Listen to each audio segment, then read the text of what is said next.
बच्चों, मेरा नाम है मोहित और आपका स्वागत है हमारे यूट्यूब चैनल हिस्ट्री चैंपियन में। तो जैसा कि आप जानते हो, आपका जो पेपर होने वाला है ऑर्गेनिक फार्मिंग, जैविक खेती से संबंधित, जैविक कृषि से संबंधित, उससे संबंधित एक कंप्लीट वीडियो होने वाला है। इसमें अपन रिवाइज करेंगे यूनिट फर्स्ट को, यूनिट सेकंड को, यूनिट थर्ड को और यूनिट फोर को। चारों के चारों यूनिट है वो आपको इसी वीडियो में रिवाइज हो जाएंगी। तो आपको क्या करना है, अपने वीडियो को लाइक कर देना है, चैनल को सब्सक्राइब कर देना है और अपने दोस्तों को जरूर से शेयर कर देना है। तो चलो शुरू करते हैं अपन वीडियो को। इससे पहले आपको पीडीएफ वो टेलीग्राम चैनल पे मिल जाएगी।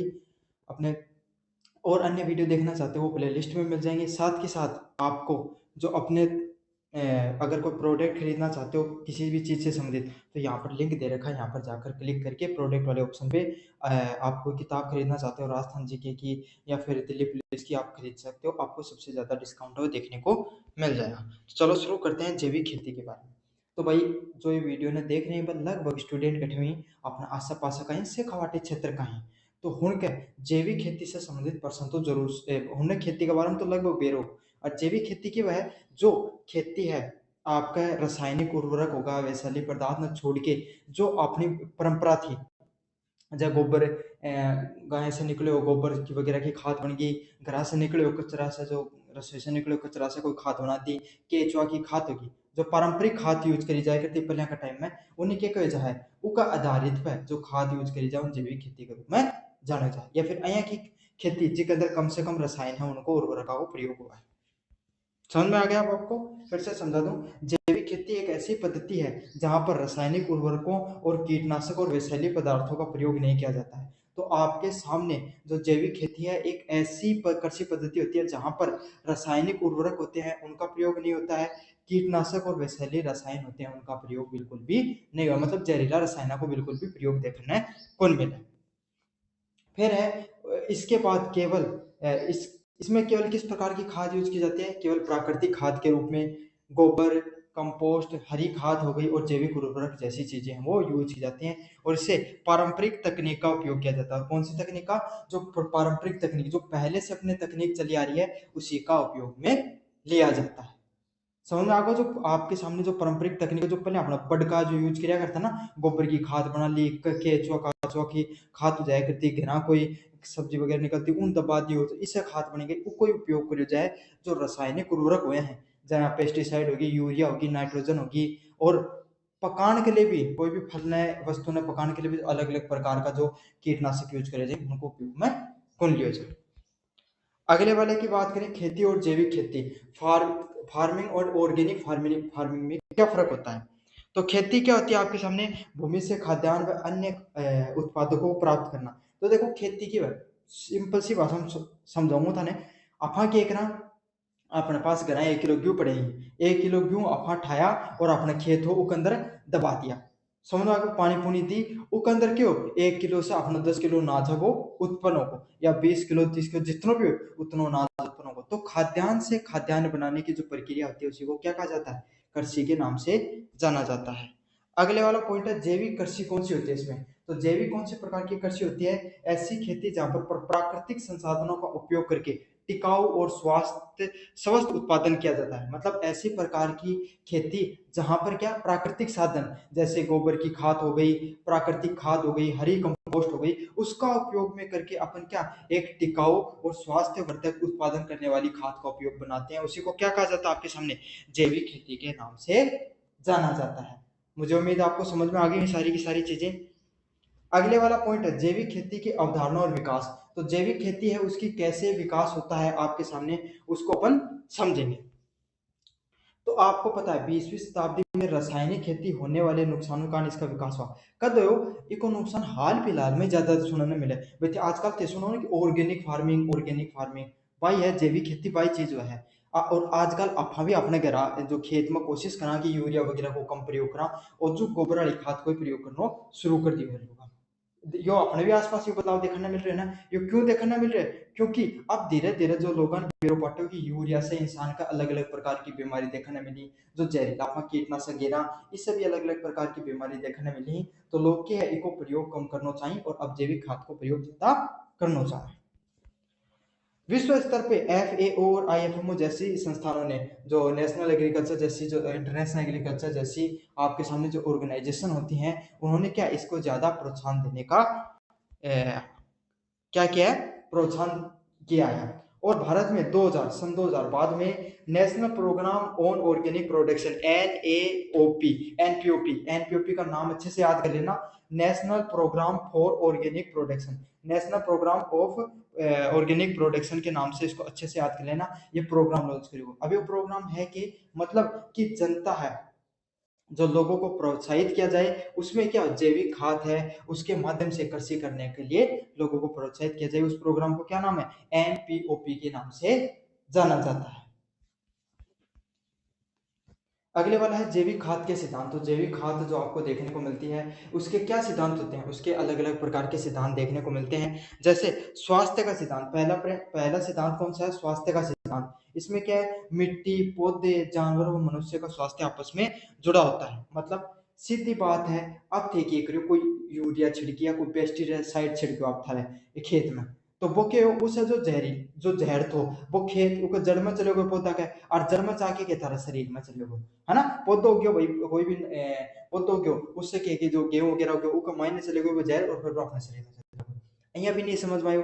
तो एक के थो आम थो, है ना। आम ने क्या करेगो, पकाने के लिए मतलब जो दवाई है ऑक्सीटोसिन की वह लगा दी। अब आम तो पक गो, लेकिन अब वो रसायन है वो अया तो आत कोनी कि वो फल में गुन गयो, फल में तो गए है, फल में गयो और आपा खायो तो अपने अंदर भी गयो, तो अपना भी हार्मोन की होगा डिसबैलेंस होने कार्य हो। तो यही है, आपको पता है सारी जो मिट्टी, पौधे, जानवर, मनुष्य हैं, वे सारे के सारी चीजें हम आपस में जुड़ी हुई हैं। समझ में आ गया था कॉन्सेप्ट। अगला क्या है, परिस्थितिक तंत्र का सिद्धांत। खेती प्रकृति के अनुकूल ही, मतलब खेती अया कोई करनी चाहिए जो प्रकृति ने, प्रकृति के हिसाब, कोई भी चीज अगर हम प्रकृति के हिसाब कराना तो अपने लिए क्या होगी, वह ज्यादा फायदेमंद होगी। समझ में आ गया आपके सामने। अगला क्या है, न्याय का सिद्धांत, प्रिंसिपल ऑफ फेयरनेस। संसाधनों का न्यायपूर्ण उपयोग करना, मतलब जो भी संसाधन हमारे आसपास दिखाई देते हैं उनको इससे क्या होगा, उपयोग भी न्यायपूर्ण होगा, अच्छे से होगा। मतलब अया को नहीं कि भाई इंसान के कर रहे हो आपका फायदा कर ले, सबको नुकसान कर रहे हो, क्या कर रहे हैं भाई, इंसान के कर रहे हो कि पेस्टिसाइड गिर दी, आपका सामने कोई यूरिया गिर दी, इससे क्या है, वो खुद जाता तो प्रोटेक्शन कर लेगो, मतलब क्या कि खाद अनाज तो ज्यादा हो जाओगो, लेकिन इससे क्या होगा, कठे कठे नुकसान देखने मिल रहे हैं। पेस्टिसाइड युक्त अगर आप बीज छिड़किया तो क्या करेगा, कोई जानवर आया वो आके बैठा और न चुग गया, तो चुगता ही क्यों जाओगो, उनका शरीर के अंदर जाएगी क्या, तो उनकी मृत्यु हो जाएगी, फिर बीमार हो जाएगा। तो आजकल तो देखो कि मोडेर कागलार पहले चिड़ेर थारा दादा दादा ने पूछो, पहले हर पेड़ पे बैठे दिखता, आजकल कट्ठे दिखे क्या कागला। अब ऐ बता लास्ट टाइम थे कोए को कब देखा था आपने, नहीं दिखते ना आपको, मोडी कद देखी ही थी। मैं तो थान भाई रील देखने में टाइम कौन मिले, बाकी टाइम में मैसेज आ जाए थारकन, तो टाइम तो भाई कठिया थारकन, लेकिन फिर भी थे देखो आस पास तन कितना कम देखने मिली, क्यों, क्योंकि हमने क्या है उनको जो अलग अलग प्रकार के पेस्टिसाइड वगैरह डालकर मार दिया है। समझ में आ गया एक चीज। दूसरी चीज क्या है, प्रकृति को भी नुकसान देखने को मिलता है भाई, जो प्रकृति अब जी पन्या 10 किलो अनाज जठे हुए कर, तो प्राकृतिक रूप से अब उठे घट के 7-8 जो किलो पर अनाज आ रहे हैं। क्यों आ रहे हैं, क्योंकि हमने अब धरती की उर्वरकता को खत्म करना शुरू कर दिया है। अब अया भी नहीं समझ में आवे, तो पेस्टिसाइड छिड़की, वो पानी बह के कोई नदी में चले गो, नदी किनारे खेत हो, तो क्यों वो नदी में चले गो, नदी में जाने के कारण के ऊका तज जीव जंतु है, उनकी मृत्यु देखना मिल रही है, या फिर वह बीमार हो रही है। तो इस सारो परिस्थितिक तंत्र है वो गड़बड़ा रहे हैं। अगला क्या, देखभाल का सिद्धांत। तो भविष्य को पीढ़ियों को ध्यान में रखकर हमें खेती करनी चाहिए। भाई आपा एकला घना पोषित होके के करांगा, समझ में आ गया ना। आपा के भाई अपना माँ बाप अपन के प्रयास करिए कि आपा भाई बढ़िया कमा धमा था कि अपनी जनरेशन अच्छा हो रहा है, इसलिए तो कमाओ, थे भी पढ़ाई करो, क्या ले करो कि भाई मारो भविष्य सुधरे, आने वाली पीढ़िया को भविष्य सुधरे, इसलिए तो मेहनत करा अपना मदर फादर देख लो। तो एक बात बताओ, चाहे आप कितनी कमाई कर लिया, लेकिन जब इन्वायरमेंट पूरा वातावरण खराब हो जाओगो, पोल्यूशन देखने मिलेगो, पानी पीने पानी को नहीं रखो, खाने अनाज को नहीं रखो, तो फिर आप पिस्सा पिस्सा ने थोड़ी चापेगी जनता, चाहे तो अपना वातावरण ही, समझ में आगे ना था भाई, चाहे कितना ही एसी लगवा लियो आपका कमरा अरे गाड़ी में, बाहर ना तो आदमी ने पाछे भी निकलना पड़ा है, कोई ना कोई काम निकलना पड़ा है ना, तो पेड़ा की तो जरूरत तो पाछे ही पड़ेगी। तो यही है, आपको क्या है आने वाले भविष्य के देखभाल के लिए भी आपको कार्य करना पड़ता है। अगले वाला पॉइंट है जैविक खेती के प्रकार। कितने प्रकार की जैविक खेती है वो देखने को मिलती है। तो कितने प्रकार होते हैं आपके सामने? शुद्ध जैविक खेती और समेकित जैविक खेती। शुद्ध जैविक खेती कौन सी होती है? जो केवल प्राकृतिक संसाधनों पर आधारित होती है। इसको क्या बोला जाता है? Pure organic farming. मतलब बिल्कुल भी 1% भी रासायनिक उपयोग नहीं करे जाओ, प्योर और ऑर्गेनिक है। जिनके गोबर की खाद, कोई अपना और कोई ठंडा है उनकी खाद, बकरिया की कोई बेटा की खाद गिरी जा, समझ में आ गई तेरे खेत में? प्योर की 1% भी कौन गिर जा ना। अगर मान ले घास उग रहा था हाथों पाड़ लियो, लेकिन घास वाली कौन छिड़की दवाई, समझ में? उसे प्योर ऑर्गेनिक फार्मिंग बोला जाता है। अगला क्या है? समेकित जैविक खेती। समेकित खेती कौन सी होती है? जहाँ पे आंशिक रूप से जैविक पारंपरिक तरीकों का मिश्रण किया जाए। जटके थोड़ो थोड़ो, समझ है? थोड़ा थोड़ा उपयोग कर लियो। मतलब कि भाई एक साथ यूरिया छोड़ना लागोगा ना, तो क्या है कि थारे खेत में उत्पादन एक साथ गिर जाओ। तो भाई यहाँ के 2 रुपए के आदमी कमाई भी करना चाहो, यहाँ काम कौन चल रहा है? तो क्या है कि भाई क्या करो, खुद के लिए स्टार्टिंग में क्या करो, खुद के लिए जो खेत को इतना बड़ा पोर्शन हो, इतना सम खुद के लिए नाच पायो, वो अंदर क्या है कि ऑर्गेनिक फार्मिंग करनी शुरू करती है। फिर क्या है, अगली बार वह खुद भाई उठे तो सदाबाओ को अगली जगह इतनी से क्षेत्र में कर दी, फिर इतनी से, फिर इतनी से। तो धीरे धीरे करके क्या कि जो दायरे बढ़ाए जा रहे हैं, जैसे आंशिक रूप से जैविक खेती का उपयोग करे जा रहे हैं, उनके कहा जाए समेकित जैविक खेती के नाम से जाना जाता है। समझ में आ गया? जहाँ पे आंशिक रूप से जैविक खेती का उपयोग किया जाता है। अगला क्या है? बायोडायनेमिक खेती। बायोडायनेमिक खेती कौन सी होती है? यह जैविक खेती का अनन्य रूप है, जहां पर क्या है, खगोलीय चक्र, चंद्रमा व ग्रहों की गति और विशेष खाद, जैविक खाद जैसे गोबर खाद का उपयोग किया जाता है। ये बायोडायनेमिक की है, एक स्पेशल प्रकार की नई खेती को रूप है। नाम थी भी पहली बार सुने वो, बायोडायनेमिक्स। इनके क्या है, विशेष खाद जहाँ गोबर की खाद को भी उपयोग किया जाए, और खगोलीय चक्र, मतलब जय खगोलीय चक्र को यहाँ तात्कालिक को पतड़ो देखने को काम है। मतलब जहाँ को मौसम है उस साबुन जैविक खाद का उपयोग किया जाए। समझ में आ गया? तकनीकी आधारित जो कृषि जैविक खेती है उसको क्या नाम बोला जाता है? बायोडायनेमिक कृषि गति के नाम से जाना जाता है।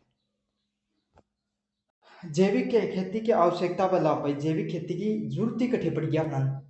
सबसे पहली बात तो समझने वाली यही है, कहाँ जरूरत पड़ी है? मिट्टी की उर्वरकता बनी रहती है। तो जैविक खेती होती है उसका क्या फायदा होता है? जो हमारे जो मिट्टी देखने को मिलती है उसकी उर्वरकता है वो इससे बनी रहती है। मिट्टी है वो बिल्कुल भी खराब नहीं होती है। समझ में आ गया आपको? मिट्टी की उर्वरकता के लिए आपको जैविक खेती का उपयोग में आप लेते हो। अगला क्या है? जल और पर्यावरण और प्रदूषण कम। तो जल प्रदूषण आपको कम देखने को मिलता है, और पर्यावरण प्रदूषण है वो भी कम देखने को मिलता है। दोनों प्रकार का प्रदूषण है वो कम से कम देखने को मिलता है। अगला क्या है? फसल और गुणवत्ता और पौष्टिकता अधिक। तो क्या होगी? जो फसल है भाई, जैविक खाद से बने हुए को प्रोडक्ट है वो आप ही रखो। यहाँ कुछ मैं समझाऊंगा घना थे वाक्य बोलिया कि नहीं घिया पाओ और बाजारों ले घिया खाओ, दोनों मंत्र दिन रात को मिलेगा था। क्यों? पौष्टिक रहेगा। रानी माफा सुई गुण लगाई रातों रात बड़ी गुण करी हुई है ना। अपना आराम 2 3 4 दिन मनो भर में बड़ी हुई, कोई दिक्कत को नहीं हो, लेकिन खाए अपना के स्वाद है। तो पौष्टिकता भी रहे और स्वादिष्ट भी रहे। अगले वाला क्या है? अब अपन क्या है भाई साहब घना की बड़ी चीज को ऑर्डर करनी हो तो भाई बात है परम फसल की गुणवत्ता और पौष्टिकता अधिक अधिक। तो फसल है उसकी क्वालिटी बहुत अच्छी होती है। फसल की क्वालिटी भी बता देना था, क्वालिटी तो आपे अपने स्वाद आओगे ना। किसानों की लागत कम। अब भाया यूरिया कौन जानी पड़ रही, पेस्टिसाइड कौन जानी पड़ रही है, दो ठंडा बांध रहे खाई उनकी गोबर से खाद बना की गिरती खेत में, तो क्यों हो लागत तो आपे कम होगी। समझ में आ गया तारा? इससे लागत भी कम हो जाए। और मान लो कोई केचुआ को फॉर्म लगा दियो, एक गरा कचरो निकले है और उन गिर दियो और केचुआ छोड़ दिया, केचुआ की खाद बन गिर एक बढ़िया तो खाता हुआ खेत के लिए, और बढ़िया थारा ना जो है खा के भी स्वाद आ, और साथ के साथ अगर बाजार में बेचो तो 2 रुपया ज्यादा मिले था। आवश्यकताएं क्यों पड़ी भाई?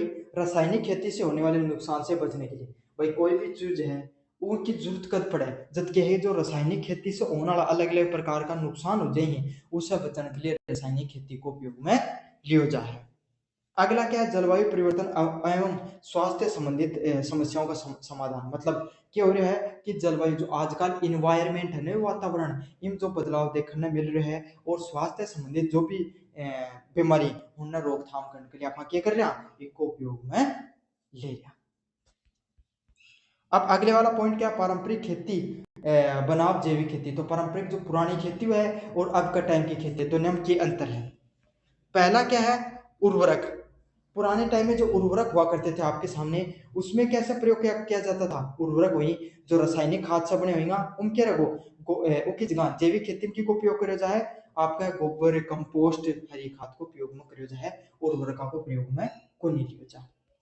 अगले वाला क्या है? कीटनाशक। तो कीटनाशक क्या होते हैं भाई? जो पेस्टिसाइड है उनमें क्या है, रासायनिक पेस्टिसाइड यूज करे जाए। आजकल थे के करो घास मारने के लिए अलग दवाई, को कीड़ो लाग जाए तो अलग दवाई, और कोई मान ले कोई लाल पत्ता काला पत्ता हो जाए तो अलग दवाई, पीला पत्ता हो जाए तो अलग दवाई, 100 प्रकार की दवाई करो। तो क्या है, रासायनिक कीटनाशक उनको प्रयोग में ज्यादा हुआ है। जैविक खाद में क्यों प्रयोग हो? जैविक खेती करना का, घराने खेती करना का, तो क्या है जैविक खेती? नीम के उत्पाद, नीम का पत्ता लेर उसको गोड़ बनाए और फिर के उन गोड़ नहीं गिरियो तो भला भला कीड़ा चले जाए, आदमी का महीने का कीड़ा मर जाए, वो तो खेत का कीड़ा ही।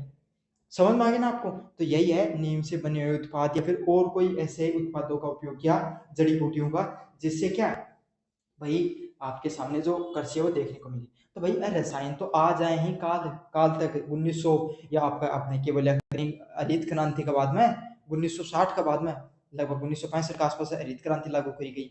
उसके बाद में फिर रसायन प्रयोग करना शुरू किया। पहले अपना बड़ का तो कठोर यूरिया लिया करता है ना, कोई प्रयोग कराया करता, अरबा भूखा तो मरिया को नहीं, जिंदा तो वह भी दिया।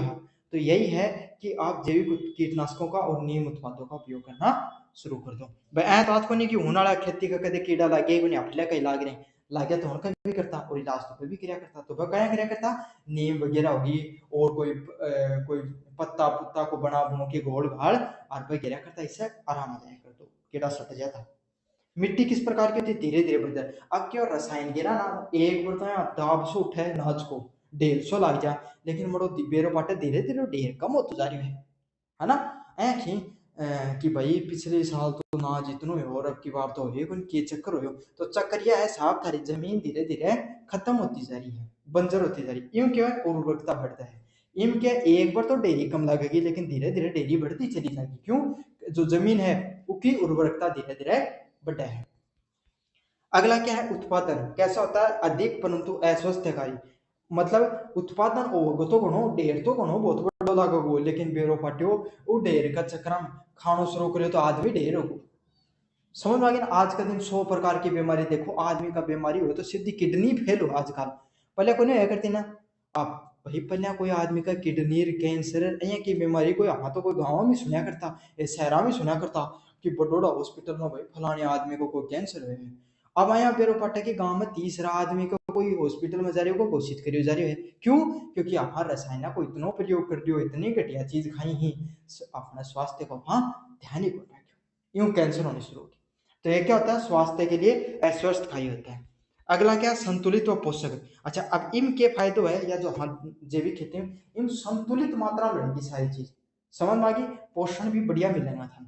लागत क्या है इसमें? अधिक बैठती है और इसमें अपेक्षाकृत कम हुआ है। क्यों? कीट पेस्टिसाइड खरीदना को नहीं, घर ही सारी चीज ही घर की चीजों का उपयोग करके उपयोग में लिए जा रहे हैं। जैविक खेती का दायरा, तो जैविक खेती होगा दायरों के क्षेत्र कितना बड़ा उसका है। खाद्यान्न, फल सब्जियां, मसाले व औद्योगिक पौधे व चाय कॉफी। तो भाई कट्ठे कट्ठे आप औद्योगिक खेती को ज्यादातर उपयोग में ले इसका तो कौन सी है? चाहे खाद्यान्न होगा, खान पीन की चीज होगी, चाहे गेहूं उगाया को चावल उगाया हण में, फल मसाले, औद्योगिक पौधे व चाय कॉफी। तो आया है कि लगभग चीजें जो चीज है आप खाने के लिए उपयोग में लेना, उन चीजें हम जैविक खेती को उपयोग कर सको। क्यों?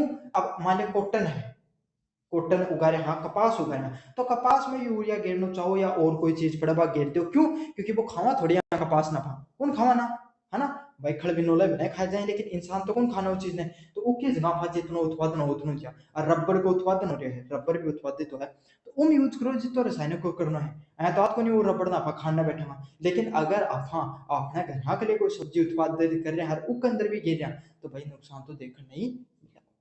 समझ में आ गई? तो यही है जो चीजें अपन खाने के लिए उपयोग में लेते हैं, बस सारा नाम लिखे भाई जैविक खेती का दायरा में है।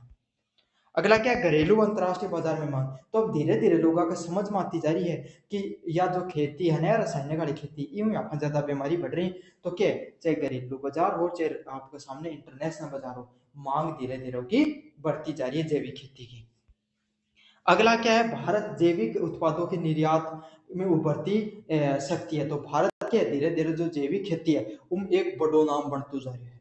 समझ में आपको, जैविक खेती का सबसे उभरता हुआ नाम के रूप में किसको जाना जा रहा है, इसको अपने को भारत को जाना जा रहा है। समझ में आ गया। जैविक खेती से संबंधित एजेंसियां व संस्थान, तो जैविक खेती से संबंधित कौन सा संस्थान काम करेंगे हमने देखेंगे आप। पहले है एनपीओपी।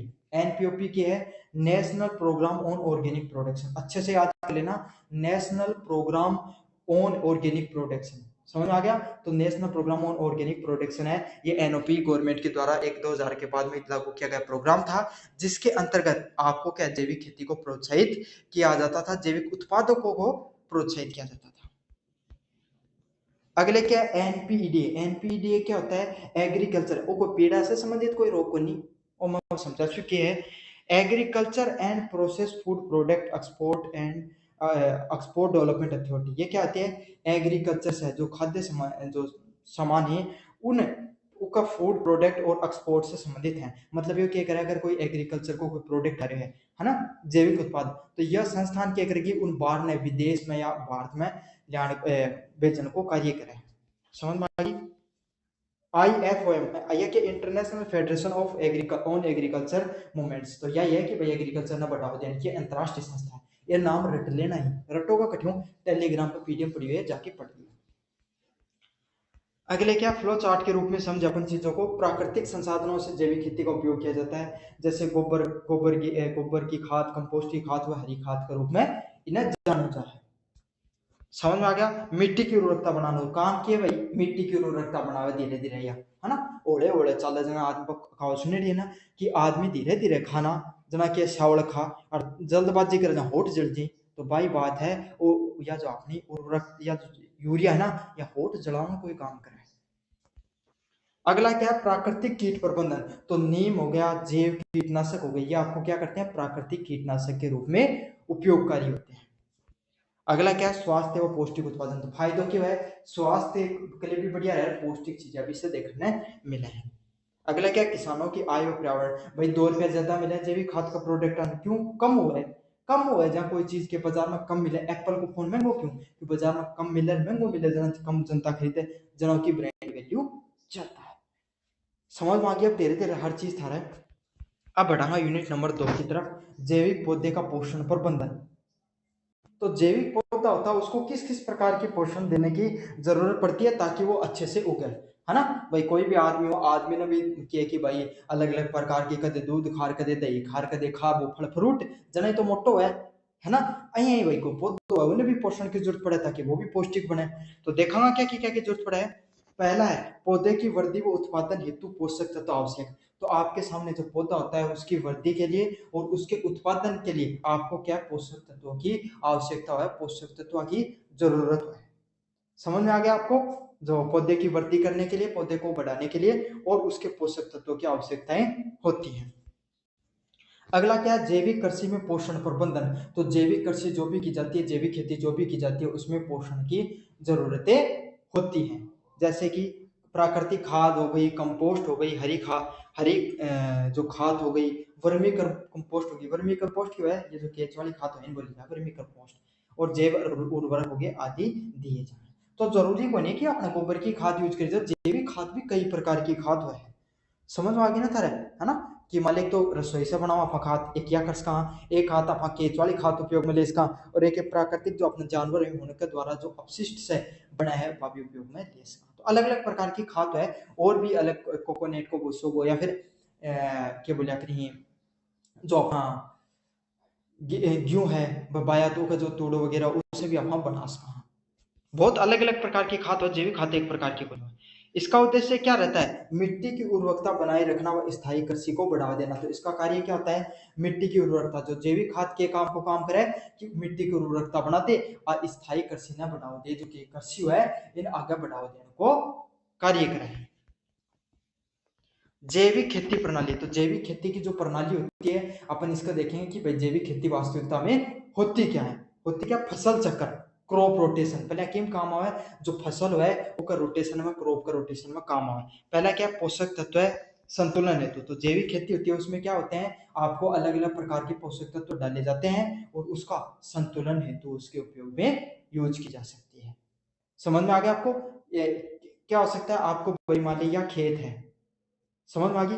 तो इम के है अब थे के करोगा इतनी में तो गेर दियो जैविक खातर इल्ली में गेरी रासायनिक खाद, है ना। इल्ली साइड में बाजार के लिए और इल्ली साइड में करके लिए, तो इनके फसल चक्कर के लिए अपन जैविक खाद को उपयोग ले इसका। अगली कौन सी मिश्रित खेती, तो के कर थोड़ी रसायनों को उपयोग कर लियो, थोड़ा अपन जैविक खाद को उपयोग कर लियो, तो यो भी क्या है मिश्रित खेती ने विविधता देने के लिए भी इकले उपयोग में ले इसका। जब फल फ्रूट हो गया तो उनके अंदर आप क्या कर दियो अपने जैविक खाद को उपयोग कर दियो, घना की सब्जी गई उन जैविक खाद को उपयोग कर दियो, और गेहूं वगैरह हम रसायनों को उपयोग कर दियो।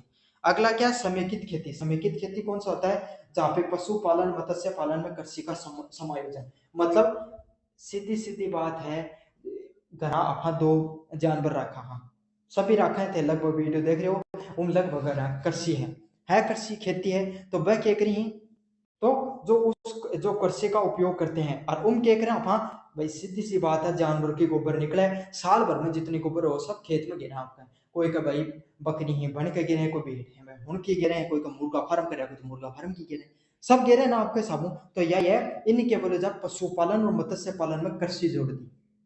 समझ में आ गई। अगले क्या है मिट्टी की जुताई व भूमि भूमि को तैयार करना, सोयल की टिलेज को एंड लैंड प्रिपरेशन किस प्रकार से की जाती है, मिट्टी की जुताई किस प्रकार से की जाती है और भूमि को तैयार किस प्रकार से किया जाता है, इस बात को अपन को जानना है। पहला है हल्की जुताई व जैविक मिलिचिंग करना, नमी तैयार करने के लिए, मतलब क्या है थोड़ा बहुत जैविक मिलिचिंग करी जाए जब मान लो कोई अपना नीम वगैरह या कोई अया को जड़ी बूटी है जिससे कि जहाँ डीएपी गिरा ना पर डीएपी है ना, इससे क्या है जो नमी बनी रहे, तो डीएपी की जगह कोई अया को रसायन घेर दियो, अया को रसायन को नाम कोई अया की जड़ी बूटी को उपयोग कर लिया, कोई नीम नाम का को और क्या का पत्ता यूज कर लिया ताकि नीचे कीट नहीं लगे और नमी बनी रहे, तो इनके बोले जाए जैविक मिलिचिंग बोले जाए। लगभग बच्चा बालका ने बेरो है डीयूपी की ओरिजिन नहीं बेरो है ना, तो जैविक फॉर्म को फॉर्म क्यों करी और क्या को बढ़ता थी। समझ में आ गई। अगले क्या है मजाक करूं बढ़ती कोई बात को नहीं समझाना मेरा काम है, डीएपी एक अया को रसायन हुआ है जिसके अंदर क्या है जिन जमीन जब उन बाई जाना जमीन है, मतलब उसको जब फसल को क्या है जब उगाने से पहले बीज डालने से पहले उसकी क्या की थोड़ी जुताई वगैरह की जाती है, उस समय उसके अंदर डीएपी डाली जाती है, एक रसायन डाला जाता है, वो क्या करता है जैसे अपन उसको जो सिंचाई करते हैं तो उसमें जो नमी रखती है वो जमीन में नमी बनाए रखने का काम करता है, उसको वाष्पीकरण होने से रोकता है। समझ में आ गई था बात, अब तो आगे डीएपी की वो है, नहीं समझ में आई कोई बात को नहीं, कोई कौन पूछा था डीएपी की वो है।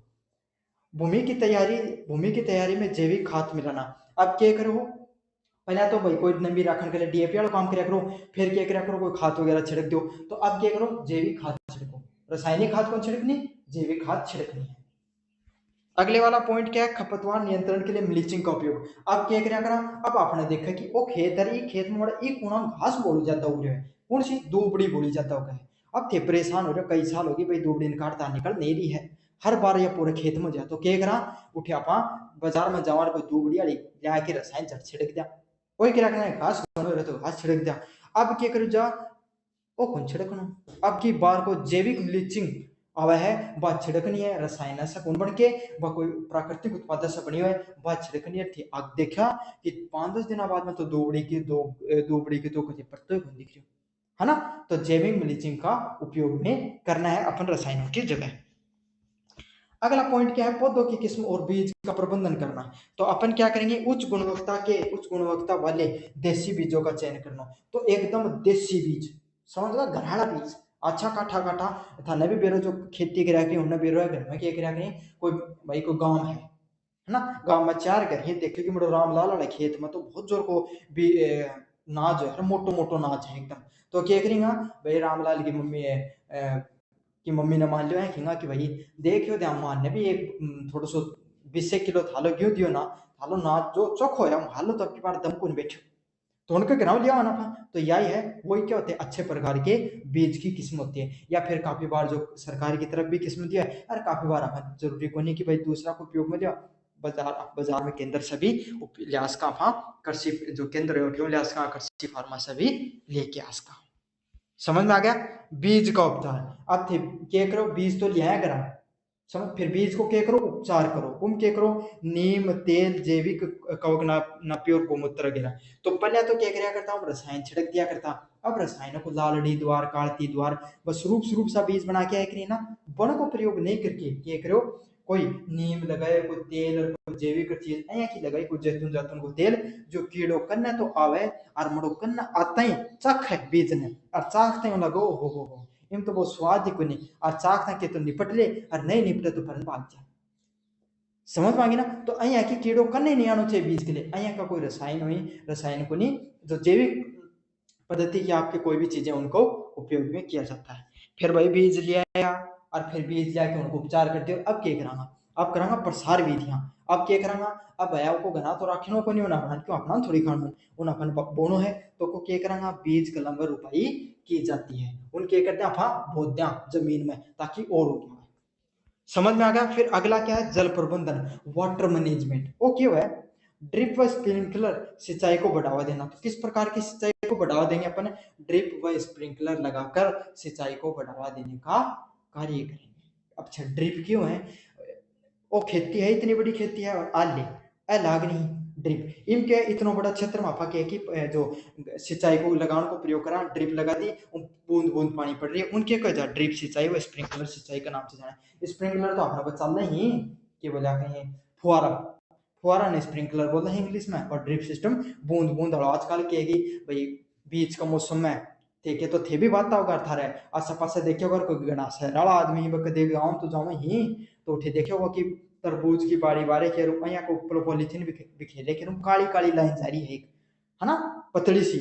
और उन देखो तो जकर न जाके थे अया देखो तो मोड़ो देखो तो नमीकरण को काम कर रहे भाई के वह काली लाइन में छोटा छोटा छेद कर रखा जो बूंद बूंद पानी की मायने पड़ती रहा पौधा के जो पौधा को पोषण हो जा रहा खेत का कुआ को नुकसान को नहीं।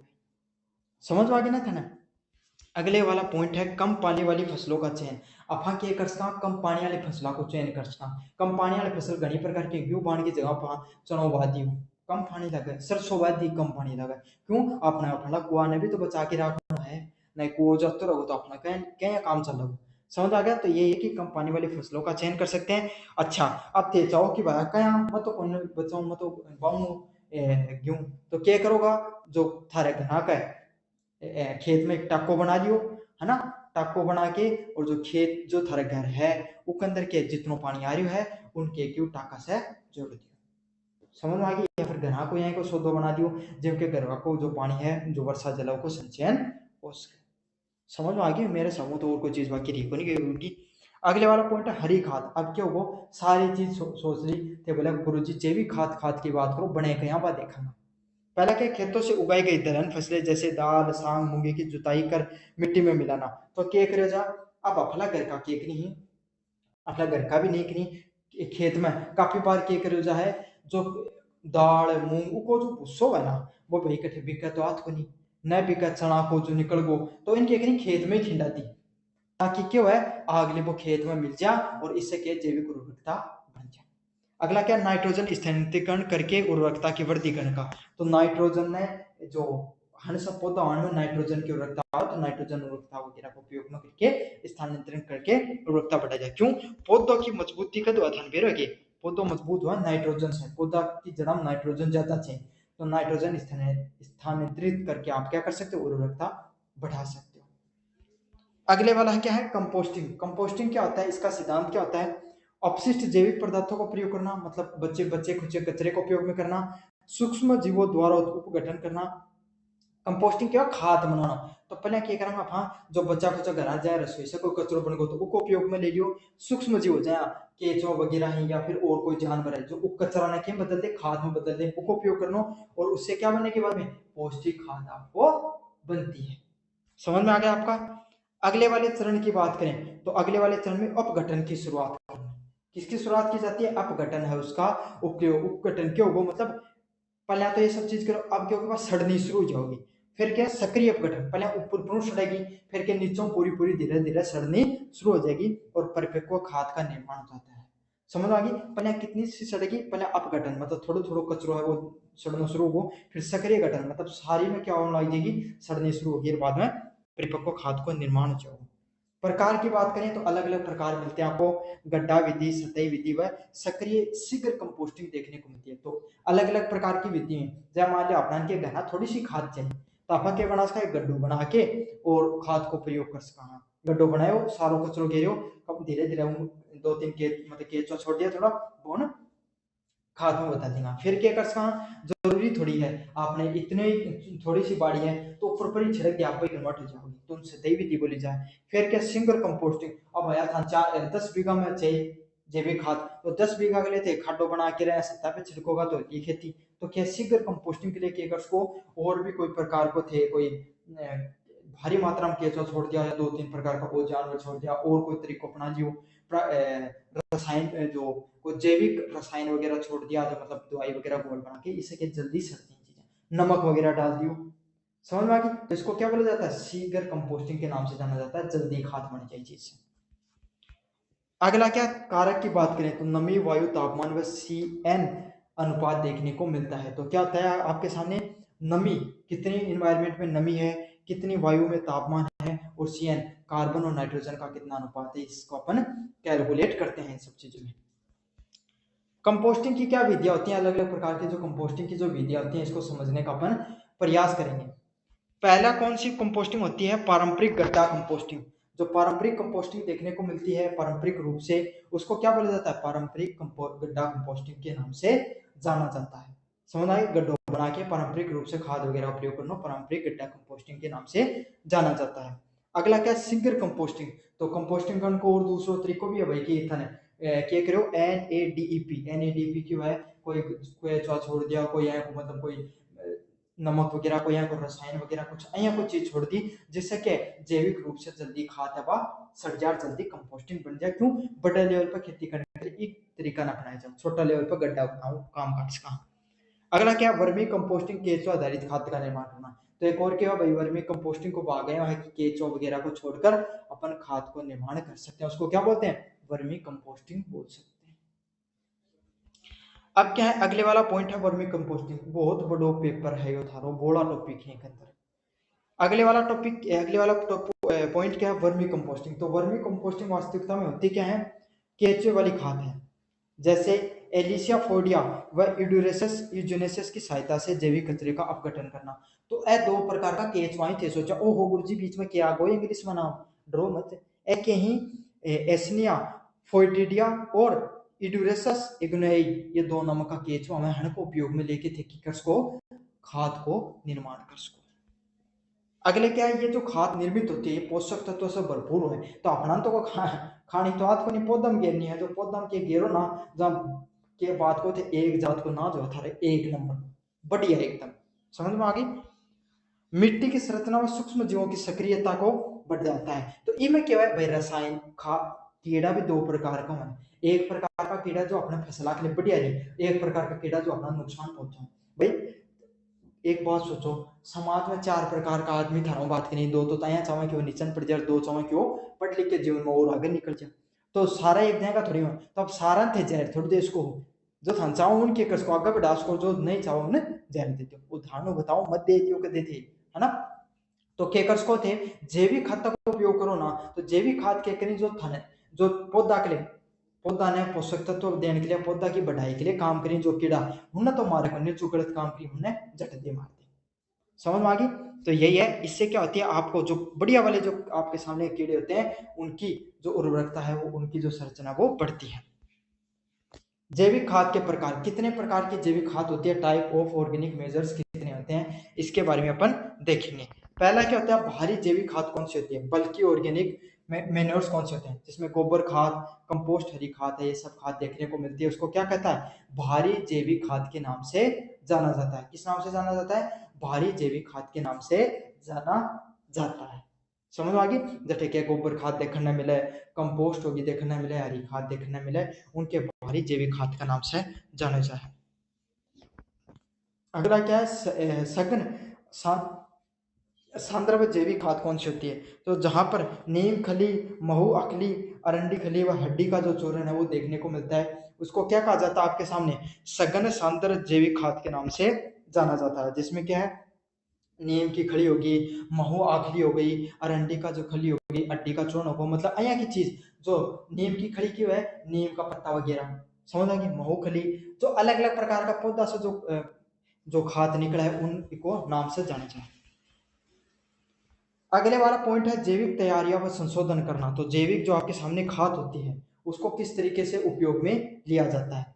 तो इससे क्या बनाते हैं, जीवामृत बना दी, घन जीवामृत बना दी, पंचगव्य बना दी, बीजामृत बना दियो। ये क्यों ही आपके सामने अलग अलग प्रकार का जो जीव जंतु होते हैं उनके जो रसायन उनको मारने के लिए जो गुत्र वगैरह होता है उसका उपयोग में लिया जाता है। अगला क्या है, कीट नियंत्रण की तैयारी करना। तो कीटों को नियंत्रण करने के लिए तैयारी के लिए उपयोग में लिया जाता है, जैसे नीम शास्त्र, ब्रह्म शास्त्र, अलग अलग प्रकार का मतलब तरीका है। समझ में आ गई। कौन सा, नीम शास्त्र और ब्रह्म शास्त्र नामक जो किताब ही हने पढ़ लो और हने पढ़ना वाला था ज्ञान हो जाओगे कि कौन सा प्रकार का वह सलज अपशिष्ट उपचार उपचार संयंत्र से प्राप्त आवश्यक सामग्री। तो आपके सामने जो अलग अलग प्रकार का कचरा पाया जाता है उससे जो जैविक सामग्री पाई जाती है उसको आपको उपचारित करने के लिए अपशिष्ट जैविक उपचार संयंत्रों का उपयोग ले जाए। समझ में आ गई। बायोमास, बायोगैस क्या होती है आपके सामने, अब पढ़ेंगे अपन बायोगैस के बारे में।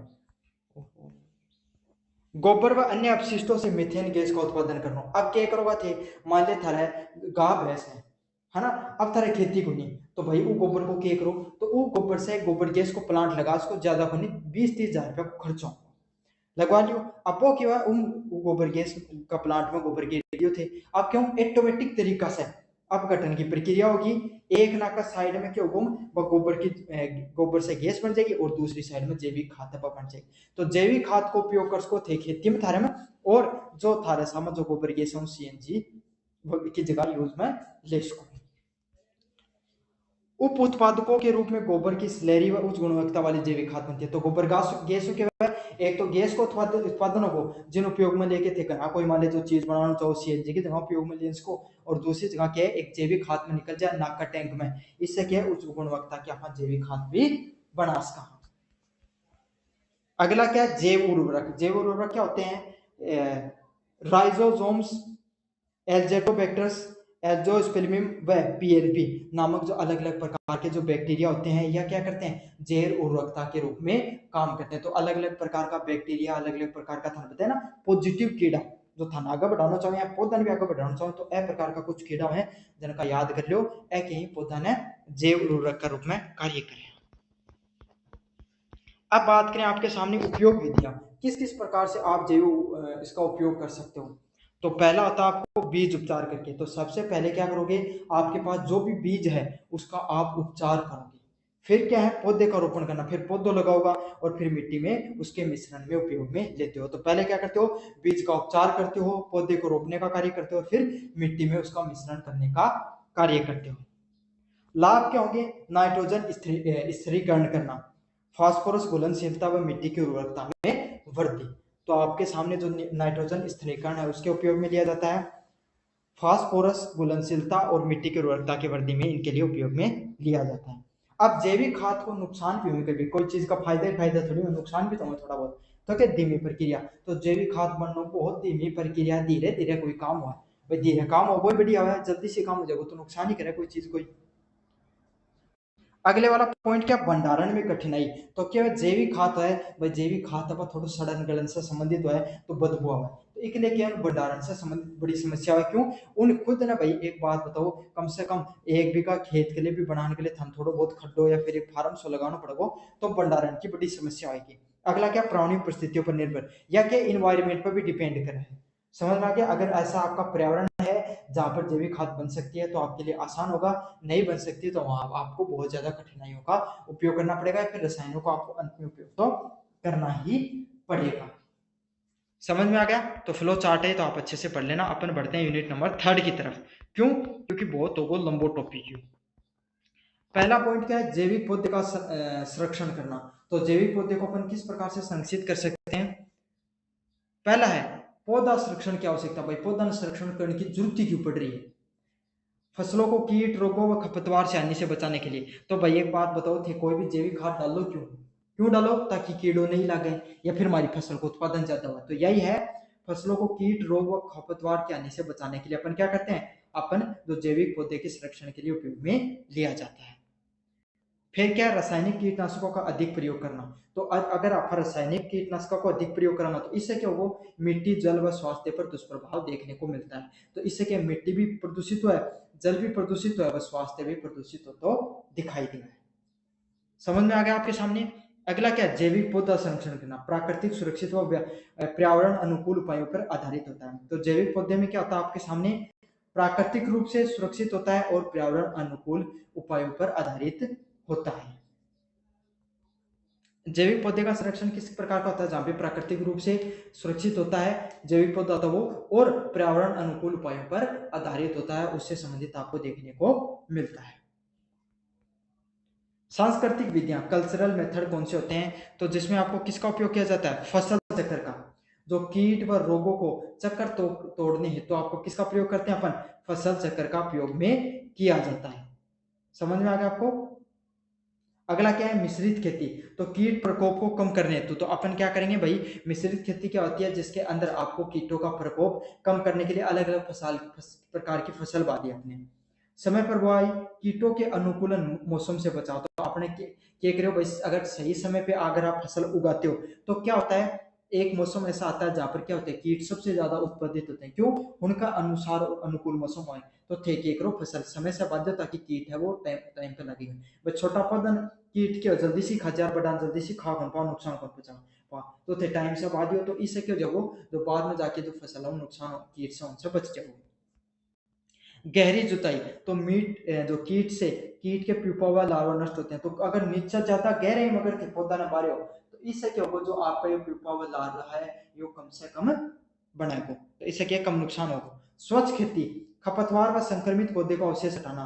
तो आपके सामने जो संक्रमित व खपतवार जो को प्रयोग करोगा, अवशेष हटाओगा, तो इससे क्या है कि कम से कम नुकसान होगा।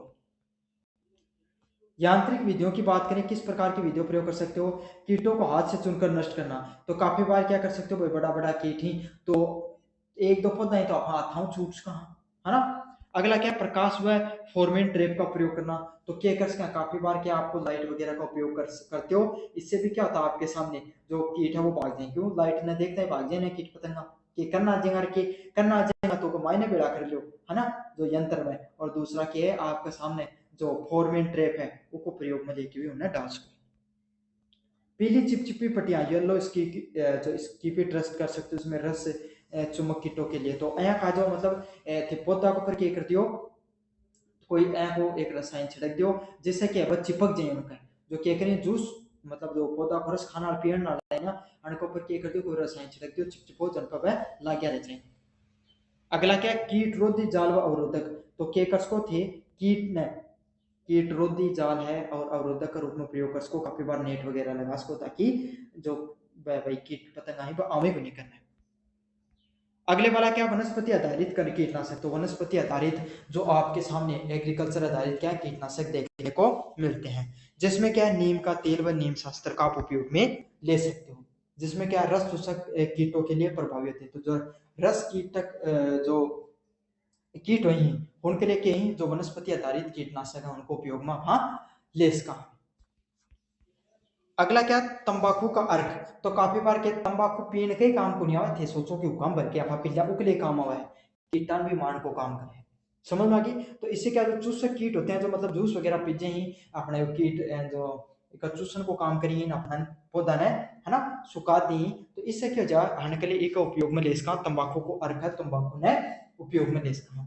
अगर क्या, लहसुन व मिर्ची का घोल। तो लहसुन और मिर्ची है उसको घोल में भी क्या भाई, मिर्चियों आदमी दूर भाग जाए, है ना। तो इससे क्या है उसका सामने रोग व कीटों पर असर होता है। तो काफी बार देखने को मिलता है आपको कि ये जो लहसुन व मिर्ची का अर्क है, इसका भी उपयोग इसमें कर सकते हैं अपन, जो कि रोग व कीटों के लिए आपको असरदार होता है, उस पर अपन लगा सकते हैं। अगले वाला क्या है, अरंडी का तेल व महुआ का तेल। तो इससे क्या, फफूंदनाशी व कीटनाशकों के लिए अपन अरंडी व या आपके सामने महुआ का तेल उपयोग में किया जाता है। महुआ एक पौधा वह है अपने साइड में, बिहार की साइड, बिहार झारखंड की साइड में उसको उपयोग में लेस का। तो ये कुछ अया का रसायन ही जनकले तो कीटाणु भगाने के लिए थे उपयोग में लेस को। अगला पॉइंट क्या है, जैविक कीटनाशक। तो जैविक कीटनाशक कौन से होते हैं, सबसे पहले बैक्टीरिया आधारित। तो कौन से होते हैं, जैसे बैकुलसस थैरेनोजिसिस, ये क्यों सुंडी कीटों के लिए होते हैं। ये कोई अलग अलग प्रकार की जैव कीटनाशक पाए जाए, मतलब जहाँ आप थे रासायनिक कीटनाशक ले ना, अया कंपनी के जैविक रूप से कीटनाशक को बनाई जाए, उनके जो बैकुलसस थैरेसिस नामक कोई आवा है, यूज कर सको। फफूंद लाग जाए तो कौन सा कर सको, ट्राइकोलोडर्मा, ब्यूवेरिया और बेसमिना। तो ये रोग जनकों पर नियंत्रित करने के लिए इनका उपयोग में लिया जाता है। वायरस आधारित करने के लिए, वायरसों से बचाने के लिए एनपीवी, न्यूक्लियर पॉलीहाइड्रोलिसिस वायरस का उपयोग में लिया जाता है कीट लार्वा के लिए। समझ में आ गया आपको। परजीवी शिकारी कीट के लिए ट्राइकोलोग्रामेसस, जो लेडी बर्ड व बीटल व मकोड़ियों के लिए अपन किस में करते हैं, ट्राइकोलोग्रामा का यूज में उपयोग में लेते हैं। खपतवार प्रबंधन, वीड मैनेजमेंट क्या होता है, खपतवार का प्रबंधन के लिए अपन किस प्रकार के रसायनों का उपयोग में लेते हैं। तो पहला होता है हाथों से निराई गुड़ाई। तो अपन क्या कर सकते हैं, हाथों से निराई गुड़ाई के लिए भी अपन किसका उपयोग कर सकते हैं, वीड मैनेजमेंट का उपयोग में ले सकते हैं। अगले वाला पॉइंट क्या है, म्लीचिंग, खपतवार दबाने के लिए। तो अलग अलग प्रकार की जो खपतवार होती है उसको दबाने के लिए म्लीचिंग प्रक्रिया का भी उपयोग में लिया जा सकता है। अगला क्या है, फसल चक्र व आवरण फसल, जो कवर क्रॉप्स है उसके लिए क्या कर सकते हो, फसल चक्र व आवरण फसल का उपयोग में लिया जा सकता है। अगला क्या है, जल प्रबंधन द्वारा खपतवार का नियंत्रण करना। तो अलग अलग प्रकार का जल, भाई अगर ज्यादा जल देगा तो बैक्टीरिया फफूंद वगैरह लगन का ज्यादा चांस है। तो जल ने सही मात्रा में देखिए, सही मात्रा में सिंचाई करके भी अपन क्या कर सकते, कीट प्रबंधन है रोक सकते। तो ये कुछ उपयोग में ही खपतवार ने जो आपके सामने जो के बोले अपनी ज्यादा घास फूस नहीं उगा के लिए क्या कर सकते, अथा से निरे गड़े हमें तो पाना अपने घास। अगलो क्या, ब्लीचिंग। तो खपतवार वगैरह को दबाने के लिए ब्लीचिंग क्या होती है, एक प्रक्रिया आती है जहाँ खा जो दवाई छिड़कते हो ना घास वगैरह पे, उनको ले जा नीचे। अगला क्या है, फसल चक्र व आवरण। तो अया की फसल बाई जा जैसे कि घास दब जा, घास कम हो गया, उसको उपयोग में ले इसका। और जल प्रबंधन, ज्यादा सिंचाई कराना तो ज्यादा आपके सामने कीट पतंगा ज्यादा घास देखने मिलेगा, इसलिए सीमित मात्रा में आप उपयोग करा। अगले वाला पॉइंट क्या है, जैविक इनपुट। जैविक इनपुट क्या होता है, आपके सामने उपयोगों की जाने वाली वनस्पति जैव यांत्रिक साधन प्राकृतिक होने चाहिए। तो आप जो भी चीजों का उपयोग करो, है ना, जो भी चीजें डाल रहे हो आप अपने पौधों में, तो वो सारी चीजें किससे बनती हो, जैविक रूप से। वनस्पति, वनस्पति को होनी चाहिए, जैव बनना चाहिए। तेल यूज कर रहे हो तो जैविक होना चाहिए, होने रासायनिक से बने होना चाहिए। अगला क्या है, किसी भी प्रकार के रासायनिक और कीटनाशी का उपयोग वर्जित। तो सोच रहे हो, कसम खा लो खेत में जाके कि कोई भी प्रकार को ना कीटनाशक डालांगा, ना शाखा नाशी डालांगा। अगला क्या है, केवल मान्यता प्राप्त संस्थानों द्वारा स्वीकृत जैव खाद। तो अब मान लो मार जाएगा कोई आदमी को खाद बने लीजिए होगा तो ऐसे ही बना के देखो, आधे तो जैविक बना देखो, आधी रासायनिक। तो इसलिए कोई स्टैंडर्ड यूनिवर्सिटी चैंपियन जाए पढ़ के थे पास हो, है ना, अँ कोई स्टैंडर्ड आधारित कोई मान लो जैविक खाद है वो उपयोग में लेना चाहिए। अगला क्या, जैविक प्रमाणन एजेंसियों इन मानकों का जांच करती है। तो अलग अलग प्रकार की जो एजेंसियां होती है जैविक, था 3-4 स्टैंडर्ड की एजेंसियों को नाम बताया था ना मैं पहले, बया की कोई एजेंसिया से स्टैंडर्ड प्राप्त जैविक खाद न खरीदो थे। अगला क्या है, जैविक पौधे के संरक्षण का लाभ। तो जैविक पौधा होता है उसको जो संरक्षित किया जाता है तो उसके क्या क्या लाभ देखने को मिलते हैं। पहला क्या है, पर्यावरण अनुकूलन और प्रदूषण रहित। तो इससे क्या, पर्यावरण इन्वायरमेंट के लिए फायदेमंद रहे और प्रदूषण रहित, तो प्रदूषण भी कम से कम देखने मिला है। तो यही है जैविक पौधे का जो संरक्षण होता है, इसमें क्या, पौधे को पर्यावरण से अनुकूलन और प्रदूषण रहित आपको खाद्य का उपयोग में करना चाहिए। दूसरा क्या है, मिट्टी की उर्वरकता व जैव विविधता का संरक्षण। तो मिट्टियों की उर्वरकता भी बढ़ाई चीज है जो जैविक खाद्य उपयोग में लेवा उसे। अगला क्या है, जैव विविधता, अलग अलग प्रकार के पौधे हैं वो भी देखने को मिलते हैं। अब जैविक खाद को उपयोग क्या लेकर आया, ताकि अपने स्वास्थ्य के लिए फायदेमंद रहे, अपने स्वास्थ्य ने आगे बढ़ावा। तो यही है, स्वास्थ्य के लिए भी फायदेमंद होती है आपको। दीर्घकालीन फसल स्थिरता व गुणवत्ता का सुधार। तो बहुत लंबा समय के लिए क्या कि थारी जो जमीन है ऊपर उत्पादन कर पाओगा, धीरे धीरे उत्पादन क्षमता बढ़ेगी, कम को नहीं होगी। तो यह उत्पादन क्षमता बढ़ती है और गुणवत्ता क्वालिटी में भी इम्प्रूवमेंट देखने को मिलता है। कुछ पॉइंटर की बात करें अपन, सांस्कृतिक विधियां, जो फ्लो चार्ट में क्या सांस्कृतिक विधियां थे, जैसे यांत्रिक उपयोग करना, वनस्पति आधारित कीटनाशकों का उपयोग में लेना, ये कर सकते हो। दूसरा क्या, जैव कीटनाशकों का प्रयोग कर सकते हो, जैसे खपतवार प्रबंधन कर सकते हो। मानक जो आधारित स्टैंडर्डाइज के कसको थे, खाद को उपयोग में ले सको, या सुरक्षित सतत जल को प्रयोग में कर सको कि बेटा मुंह पानी वगैरह दो, सिंचाई वगैरह करो। समझ में आ गया आपके सामने। अब क्या है, यूनिट नंबर 4 है कृषि अर्थव्यवस्था। भाई सिर्फ खाद के लिए ना जुगानों की भी बोलियो है, रुपया भी आना चाहिए ना। तो इस पर क्या, कृषि अर्थव्यवस्था के बारे में पढ़ाना। अर्थशास्त्र के मूल सिद्धांत। तो भाई अर्थशास्त्र का मूल सिद्धांत क्यों मैं बताती हूँ था।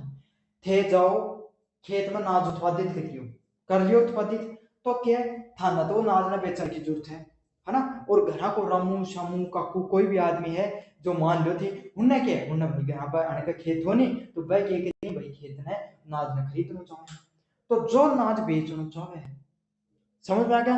तो ठेके को आपूर्ति करता, ठेके को देना, समझ में आ गई। और रामू ही थारा गांव में जन का खेत को नहीं बके लेना है वो नाज ने, तो वह के ही वो नाज ने उठा के ले जाए, तो वह के भी डिमांड करना है।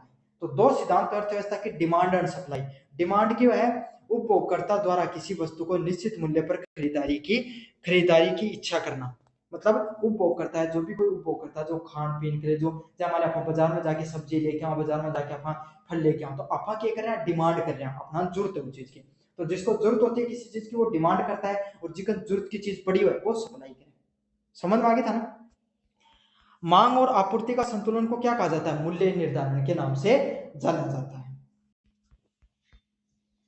अगला क्या है, कृषि की आर्थिक व्यवहारिता, इकोनॉमिक वाइबिलिटी ऑफ फार्म। तो अलग अलग प्रकार के जो कृषि फार्म होते हैं उससे संबंधित देखें तो अपन पहला क्या है, खेत की उत्पादकता व इससे होने वाली आय की क्षमता।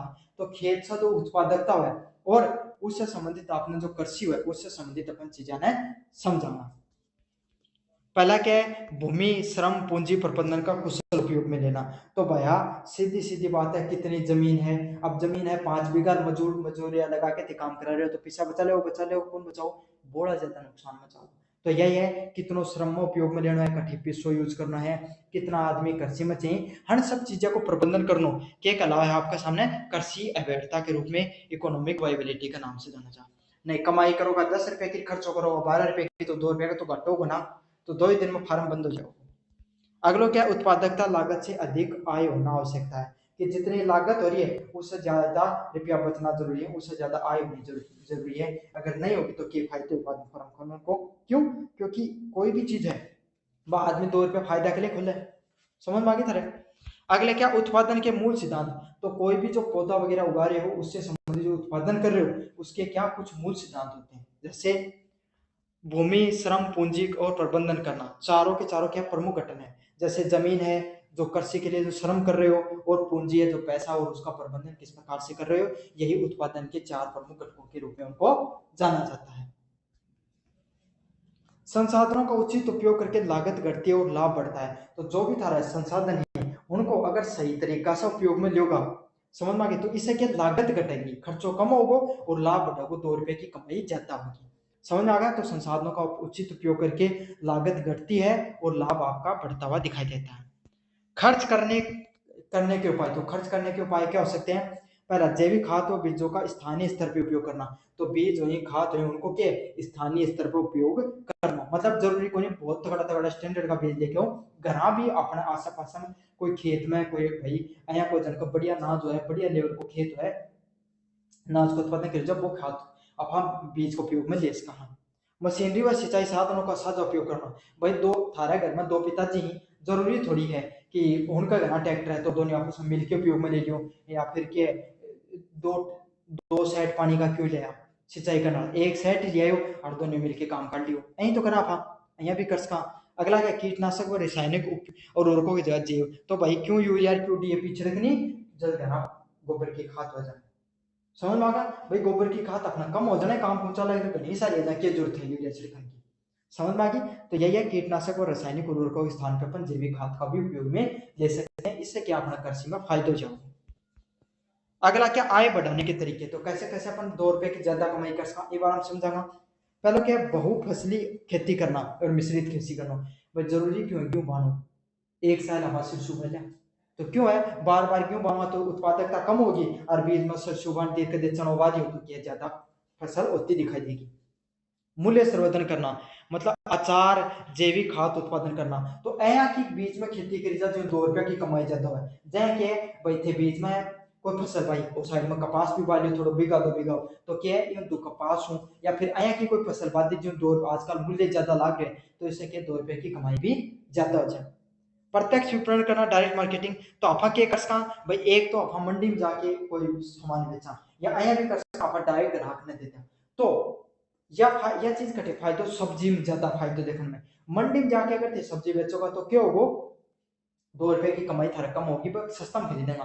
और बाई चीज भाई मंडी में बेचोगा तो 5 रुपए किलो टमाटर बिकोगे, और वही टमाटर अगर थे घर घर दे क्या होगा समझ मांगो तो क्या होगा 15 रुपए किलो बेचोगे तो 10 रुपए का नुकसान बचेगा।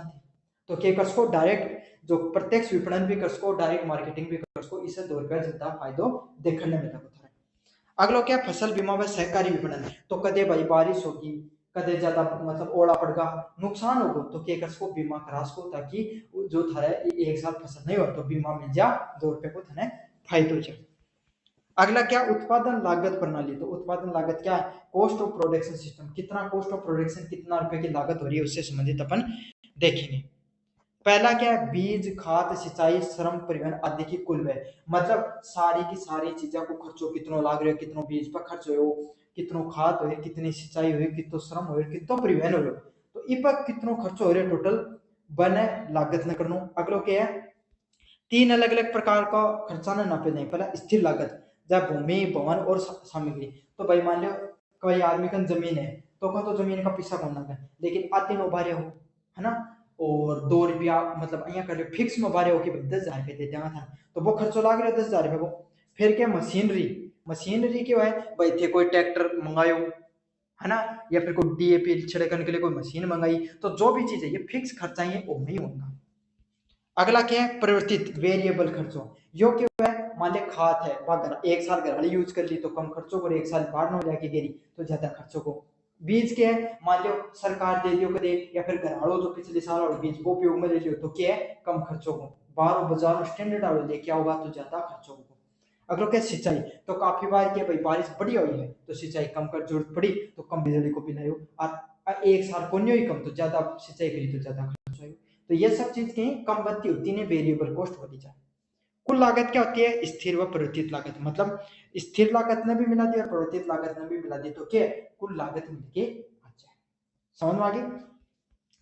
अगला क्या, लाभ लागत अनुपात, बी एंड सी। लाभ लागत कौन सी होती है आपके सामने, किसी उत्पाद से होने वाले लाभ और लागत का अनुपात। तो कोई भी उत्पाद करियो अपना उन कितनो लाभ हो रही है और उन कितनो खर्चो लाग रही है, उनके है लाभ लागत अनुपात का रूप में जान जाए। जैसे जिसमें क्या होती है आपके सामने, कुल लाभ को कुल लागत से अपन डिवाइड करते हैं। क्या करते हैं, कुल लाभ को कुल लागत से अपन डिवाइड करने का कार्य करते हैं।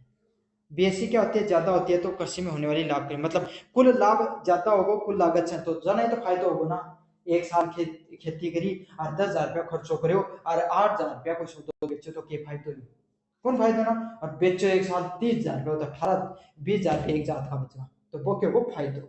समझ में आ गई। यह क्या मात्रा एक से ज्यादा होनी चाहिए, ये चीज को ध्यान रख लियो। 1 नंबर को प्रश्न 2 नंबर वाला प्रश्न में पूछेगा इसका। विपणन मार्केटिंग की वह है उत्पाद को उत्पादकता, उत्पाद को उपभोक्ता तक पहुंचाने की प्रक्रिया। तो विपणन क्या होता है कि कोई चीज प्रोडक्ट की मार्केटिंग लेके आया और उन अगला आदमी तक पहुंचाए, उपभोक्ता तक, उनके गजा विपणन का नाम से जाने जाए। प्रकार बताएं, प्रत्यक्ष विपणन डायरेक्ट मार्केटिंग, भाई जाके डायरेक्ट रामू थे कांटेक्ट कर लियो कि रामू जी थे बताओ मान की मान क्योंकि जरूरत माल है बार बढ़िया है थे ले जाओ, तो वो क्या डायरेक्ट मार्केटिंग हो। अगला क्या, मंडी व बाजार। दूसरा क्या कर सकते हो भाई, बाजार में आप थान लागे कि अब की बार बात बनती थी कुंडली को याद में तो थे मंडी में जाके बेचती हूँ। अगलो के ई कॉमर्स, आपके मान लो को खेती है तो क्या कर उसको आसपास में शहर है तो ई कॉमर्स पे जो अलग अलग प्रकार का आजकल ऑनलाइन जैविक खेती ने खरीदने वाला उठे प्लेटफॉर्म पर डाल दियो तो उठे सभी 2 रुपए की रेट देना ज्यादा मिल जाएगी। जैविक उत्पाद का ब्रांडिंग और पैकेजिंग करना। तो थाने फिर जैविक आया दिखाओ कि जैविक खाद है उनको लेबल लगवा लियो थारो ब्रांड बना लियो लगू तो 2 रुपया और ज्यादा मांग सकूं क्यों, भाई सीधी बात है। जितना ज्यादा तड़का भड़का करोगा उतना ज्यादा रुपया मिलेगा, जितनी ज्यादा रुपया खर्च करोगा ब्रांडिंग वगैरह उतना ज्यादा फर्क मिलेगा। आयात व निर्यात। आयात निर्यात क्या था, इंपोर्ट एक्सपोर्ट। जैविक उत्पादकों का अंतरराष्ट्रीय मांग बढ़ना। तो धीरे धीरे क्या है पूरी दुनिया में जैविक उत्पादकता की मांग बढ़ रही है, पूरी दुनिया में की उत्पादकता की जरूरत पड़ रही है। तो इससे क्या हुआ है पूरी दुनिया मांग बढ़ रही है तो भारत उत्पादन करने के लिए दूसरा देश भी देश का है। भारत में ऑर्गेनिक चाय मसाले दाल और सब्जियों का निर्यात करता है। तो भारत के ऑर्गेनिक रूप से विदेशी लोग ये बढ़िया चीज ज्यादा खाएंगे उनका 2 रुपया चलता है। तो बाकी है कि भाई ऑर्गेनिक चाय होगी, ऑर्गेनिक फसल होगी, फल फ्रूट होगा, ये सब आप बाहर आयात निर्यात कर सकते।